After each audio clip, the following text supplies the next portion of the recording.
Jakarta pemerintah mengumumkan tahun ini bakal membuka seleksi CPNS baru untuk lulusan SMA sederajat melalui jalur sekolah kedinasan. Kuotanya belum ditetapkan. Politeknik Keuangan Negara STAN, sebagai sekolah kedinasan paling favorit tahun ini tidak membuka dahulu lowongan mahasiswa baru. Merujuk surat Menteri PAN-RB Tadjio Kumolo, pengumuman pendaftaran direncanakan dibuka mulai tanggal 1 Juni. Kemudian pendaftaran secara online dilaksanakan pada 8–23 Juni. Lalu pelaksanakan seleksi kompetensi dasar (SKD) digelar pada Juli. Terkait pelaksanaan seleksi lanjutan, diserahkan kepada masing-masing sekolah kedinasan.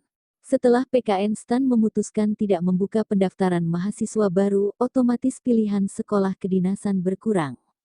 Tinggal sekolah kedinasan yang ada di Kementerian Dalam Negeri, Kementerian Perhubungan, Kementerian Hukum dan HAM, Badan Pusat Statistik, Badan Intelijen Negara, BMKG, serta di Badan Siber dan Sandi Negara.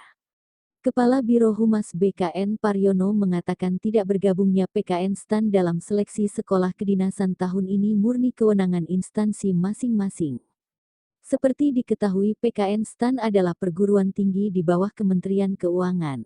Paryono menuturkan dalam seleksi CPNS baru, termasuk dari jalur sekolah kedinasan, BKN bertugas memfasilitasi pendaftaran dan pelaksanaan ujian.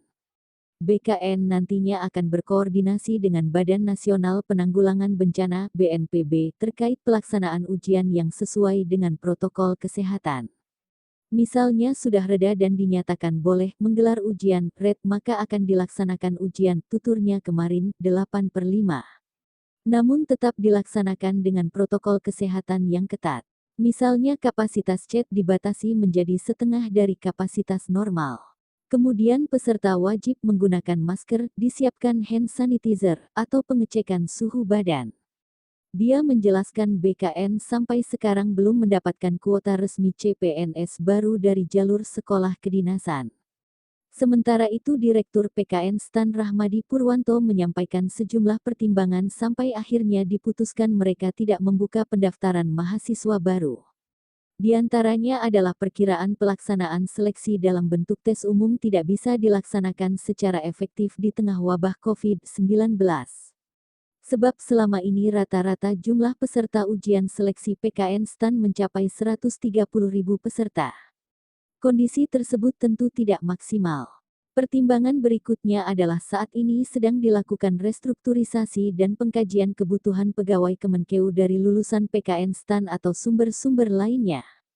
Selain itu saat ini juga sedang dilakukan penataan ulang sistem dan tata kelola pendidikan kedinasan PKN STAN. Termasuk di dalamnya penataan program studi dan kurikulum yang menekankan pada relevansi lulusan di masa depan, pungkasnya.